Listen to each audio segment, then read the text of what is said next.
From the economy to government and newsmakers to what's going on in your community, this is CW14 Focus with Robert Hornacek. Good morning and welcome to the show. I'm your host, Robert Hornacek. 1 year ago, we did a program on the situation in the Middle East, including the crisis in Iraq and the rise of ISIS. On that show, we talked about the thousands of people who had been killed, the millions of people who had been displaced. And here we are 1 year later. Things have not gotten much better. In fact, they continue to get worse. To talk more about the situation, I'm joined by an expert in the history of the Middle East. Robert Kramer is a professor of history at St. Norbert College, and he specializes in the Islamic world. Thanks again for coming back to talk about this. My pleasure. When you look back, and we spoke a year ago, and you look to where we are today with the situation in the Middle East, where do you see the situation today? Well, you know, the benefit of studying history is that we live in a world of hindsight, right? So sometimes it seems inevitable looking back a year, 2 years, 5 years that things were going to happen this way. And of course, nothing is inevitable. Things could have gone any number of ways. But looking back certainly to 2003 and the invasion of Iraq, it makes sense that things have gone the way they have, which is not to say that any of us are happy about it. But at least as a historian and an observer of Middle Eastern affairs, one can understand how things came to the point that they are today. The Middle East has become so destabilized with the neutralization of Iraq, for lack of a better word, that there's no counterweight to Iran's influence. And what's happening now is a major struggle between the Gulf states, and in particular Saudi Arabia, on the one hand representing Sunni Muslim interests, and Iran on the other hand representing Shiite interests with their associates in Lebanon, Hezbollah, and to a lesser degree Hamas in Gaza. And without Iraq in the middle to be kind of another power to offset the influence of the other two, it's become kind of a showdown between these two. And there's really no benefit to the U.S.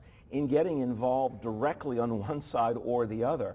We really have no horse to back in this. We have our own interests to look out for. But it's a very bad situation which has essentially gone off the rails and left us with very few options. Mm-hmm. And then you look kind of the vacuum that's been created with the destabilization of Iraq being filled with ISIS. Exactly. And what do you make of that group today, you know, as compared to where we were a year ago? Well, they are the worst case scenario. There have been some very interesting things written about ISIS in the last 6 months. One being an in-depth study of them that was published in the Atlantic magazine this spring, pointing out the apocalyptic basis of this movement. And this is where they differ from other Islamist groups that we've seen in the past, like the Muslim Brothers in Egypt or their affiliates elsewhere, or even Al-Qaeda in Iraq and in Afghanistan and elsewhere, because ISIS is an organization that anticipates an eventual Armageddon-like battle between the forces of good and the forces of evil, and they do see the world in very much dualistic terms.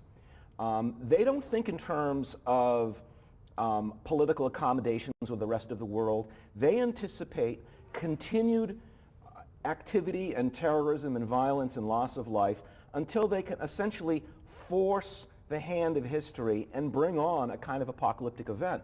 And they fully anticipate that happening.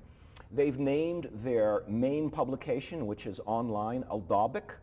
Al-Dabiq is the name of a small village in northern Syria where, according to Muslim tradition, the eventual final world battle will take place. So Dabiq is, for Muslims, Al-Dabiq, like the biblical town of Armageddon would be for, say, Jews and Christians. And they are very much focused on that. That explains, in a way, the level of violence that they are perpetrating. They see themselves in absolute terms.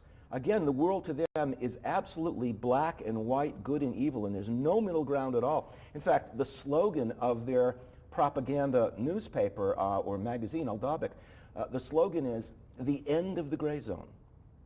So they are really ISIS is, in a sense, the worst case scenario.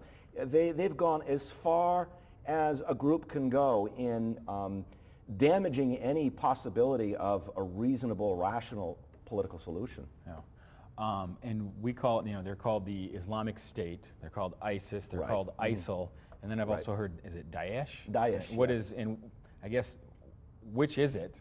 And particularly that last word, I've been led to believe that that's particularly the thing they don't want to be called. No, I think they've used that term as well. They now prefer just the Islamic State, or the Arabic equivalent of the term the Islamic State, al-Dawla al-Islamiyya.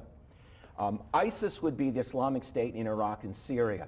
ISIL is the Islamic State in Iraq and the Levant. Now, Levant is kind of an obsolete term, really dates back to the 19th century, referring to the region of Syria, Lebanon, and Palestine. So Levant and Syria are almost interchangeable. Daesh is an acronym. It stands for the three letters in Arabic, which essentially mean the Islamic State in Iraq and Syria. Okay. So it's any of those terms is correct. And right now, we spoke right before the show began, we're seeing a lot of footage, a lot of coverage of this refugee crisis, people Right. fleeing Syria, Iraq. What's the cause of that? Is it just simply this instability with ISIS, and then you've got Syria, which is in the midst of what, like a civil war, basically? sure, I mean, sure. what's happening with this refugee crisis today? Well, I kind of hate to use the term because it's such a cliche, but there you have it. There really is kind of a perfect storm of catastrophic events in the Middle East right now. And to back it up, at the origin of this would be a longer historical period of political change due to the decline and breakup of the Ottoman Empire. So we have the absence of an overarching, competent government, which dates back to World War I, the end of World War I. The breakdown of really successful governmental order, and its replacement by nation states that haven't really succeeded in governing well. So the long-term explanation to what's going on would be, first of all, the lack of good government, which goes back to the end of the Ottoman Empire in World War I.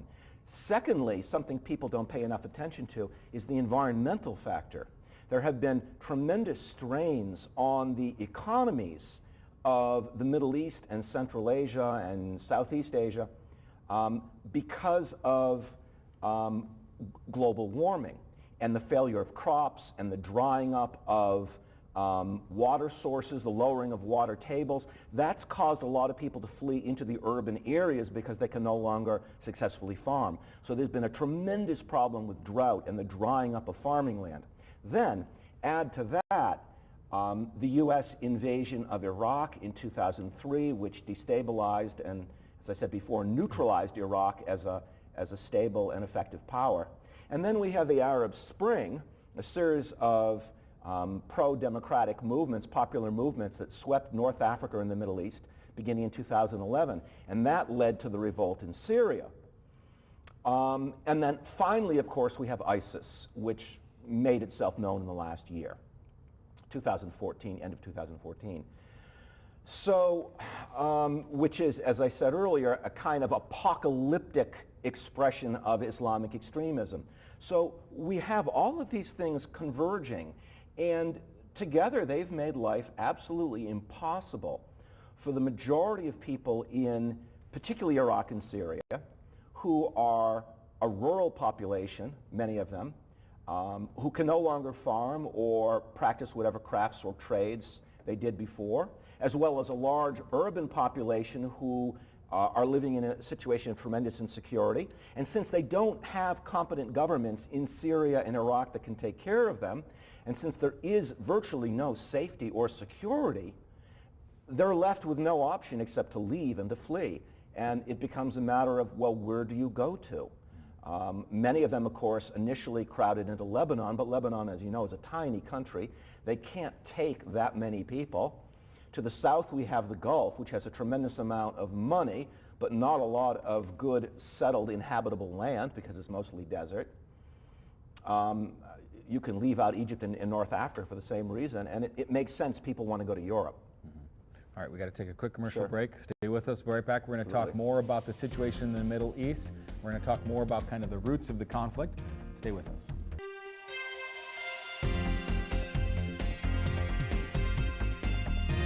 Welcome back to the show. I'm your host, Robert Hornacek. I'm here with Robert Kramer, who's a professor of history at St. Norbert College, and we're talking about the history of the Middle East and kind of tying that into the current situation there. And I just wanted to ask you your opinion, because as a historian, I thought it might be particularly difficult for you to see what's happening in Syria and Iraq, because in many respects, I mean, that's referred to as what? The cradle of civilization. Right, exactly. And there's such a rich, deep history, and now you have ISIS wiping it out. Right. And I just saw this story about the destruction of Palmyra. Right, exactly, in Syria, yes. I mean, how do you process this and to watch this, and what's this group's goal with this?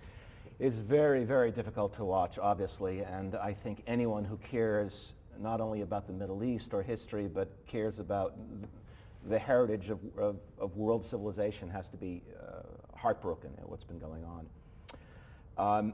ISIS, in their view, regards any expression of human achievement or activity that predates the Prophet Muhammad and the creation of the religion of Islam as blasphemous. As I said earlier, they are a classic example of a dualistic group. They view everything in absolute terms, black and white, good and evil, or white and black, good and evil, however you want to say it. And for them, any kind of antiquity, whether it's Christian, Jewish, or pre-monotheistic, is to them an insult to their beliefs. And they have absolutely no misgivings about destroying these things. And it's a terrible, terrible loss. It's a blow to human civilization. In my view, it is almost a textbook case of what we would call crimes against humanity. Yeah. Now, correct me if I'm wrong, and maybe I don't know how you're expert in the Islamic world, so I thought I'd ask, because it strikes me as destroying traces of Christianity or Jewish history, that Islam was born out of those traditions. Right. I mean, they predate it, but you know, they all trace their roots back to Abraham. Right, exactly. So I guess what would make sense about destroying that history for them? Well, no sensible Muslim theologian would condone this. Jews and Christians are regarded as legitimate monotheists in Islam. They are referred to in the Quran as people of the book. Their lives and property are to be guaranteed.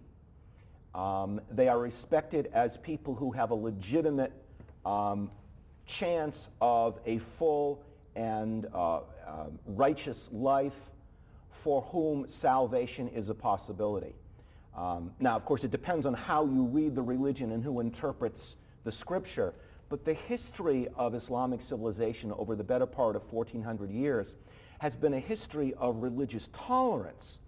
And so one of the things about ISIS and its destruction of Palmyra and other sites of world civilization and antiquity is that it's not only offensive and destructive of the history of human civilization, it also is an aberration. It's a distortion of Islamic teachings as they've been understood and interpreted and practiced for the better part of 14 centuries. So they are very much on an extreme edge of Muslim thinking, and Muslim communities the world over have decried and condemned what ISIS has done. And actually, I just read an article today regarding that part of it, and it said there was 1,000 Muslim clerics in India who signed on to this agreement, basically saying ISIS is inhumane, un-Islamic, right, and they're wrong. Absolutely. But yet they've been incredibly successful at the persecution of particularly Christians, but other religious minorities in that area. Why are they so successful in that region? Is it because there's no legitimate government, safety? Right. Yeah. Is that it? Well, that's really the $10 million question, isn't it? People who have studied the appeal of ISIS point to a number of things. First of all, there's a power vacuum. There's the absence of credible and effective government in Iraq and Syria,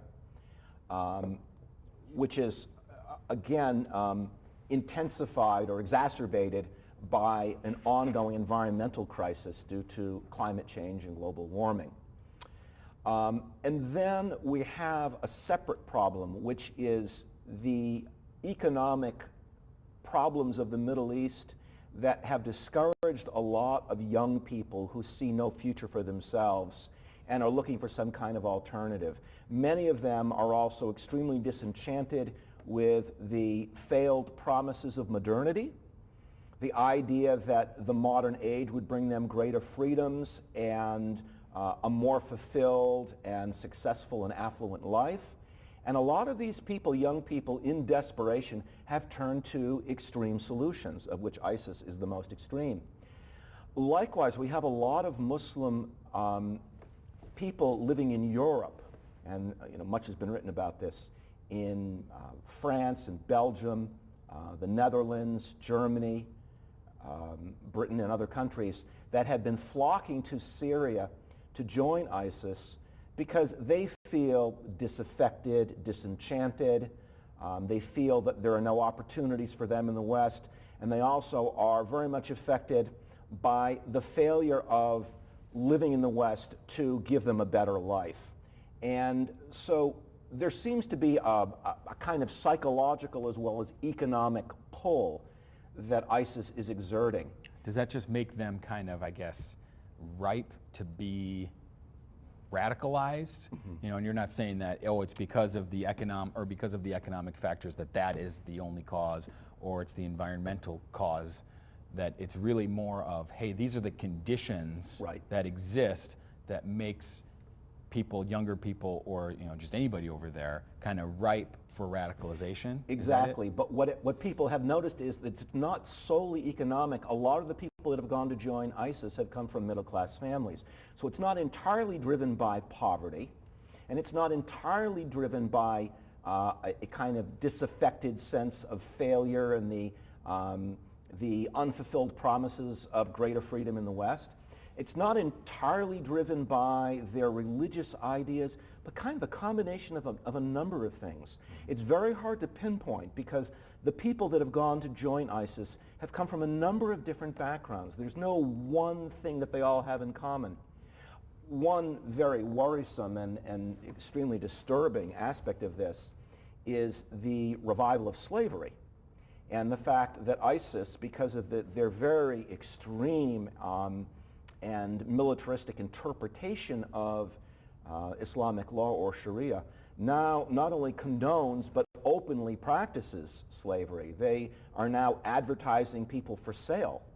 To them it is not only legitimate, they're proud and boastful of it. And apparently quite a few young men and women have gone to Syria to either marry female slaves or acquire female slaves captured from the local populations, or females have gone from Europe, Muslim young women, to be brides of the ISIS fighters.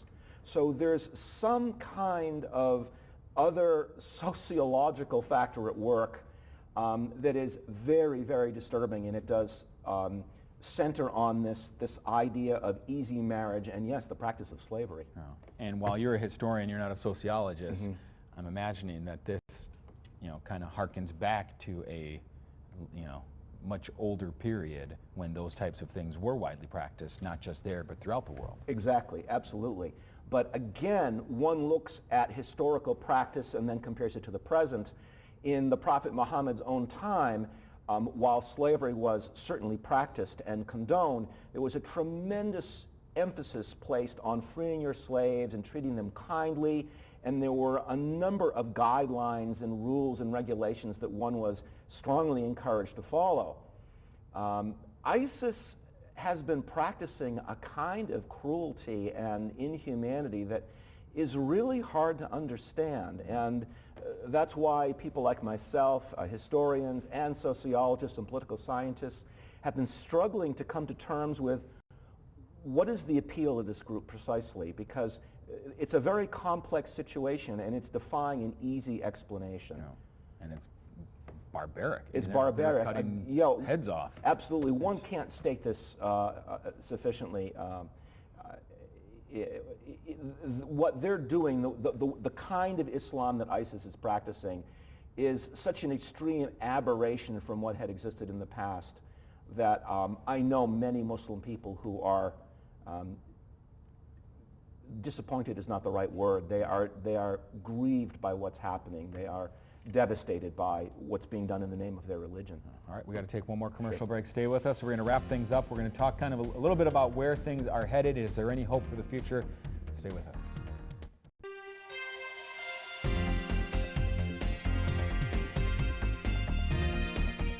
Welcome back to the show. I'm your host, Robert Hornacek. I'm here with St. Norbert College history professor Robert Kramer, talking about the situation in the Middle East, a little bit about ISIS, or a lot about ISIS. And, you know, we could sit here all day, as we've done during all the commercial breaks, and talk about how tragic, how sad this all is.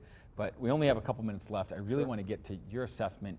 You know, you look back, and it's easy to look back in history, and it is always 2020. And what we've tried to do here is try to understand a little bit about kind of what's shaped the current situation. Right. I'm interested in your perspective on where we go from here. There's always, you know, it's a presidential campaign. There's no shortage of people who think there's a quick, easy solution to this. We just have to do X, Y, and Z. What do you make of the path to some sort of restoration of hope and civilization, quite frankly, in that part of the world? Well, obviously there's no easy solution, because if there was, it would have been tried and would have been implemented. So I think the first thing that everyone needs to know is pay no attention to what people who are running for office are saying during this election season, because there's a lot of gibberish and a lot of rhetoric, and it's completely detached from the reality of what's going on. The people who are following this most closely, obviously, are the people in our intelligence agencies and in the appropriate branches of government and in academia, scholars who study the Middle East. Its history and its political conditions. And it's quite clear that we cannot go in and impose order on the Middle East, as some would have us do. We are well past the age when a Western imperial power can simply sail in its navy or fly in its military and impose a solution. That no longer is viable in the global age that we live in of instantaneous communications. So what we need to think about is first of all, the political conditions that will allow for stability. And somehow we need to encourage stability in Iraq, and I'm not sure how we do that. You'll recall that when the American invasion was being debated in the months leading up to 2003, General Colin Powell warned President Bush and said, if you break it, you own it. Well, we did invade Iraq, and we broke it, and now we own it. And I'm not sure we want to pay the cost. All right, we're out of time. Thanks for coming in. We want to let you know if you have an idea you'd like us to focus on, you can email us at the address on your screen, or check us out and contact us through Facebook. And be sure to check out cw14online.com, where you can find past shows right there. You know, I tried to be an optimist, but it's really hard to be an optimist when it comes to this. Last year we did a program on this topic. I was hoping things would be better, but they haven't. And as the professor said, you know, things continue to get worse, and the situation is tragic. People are still being kidnapped, raped, murdered.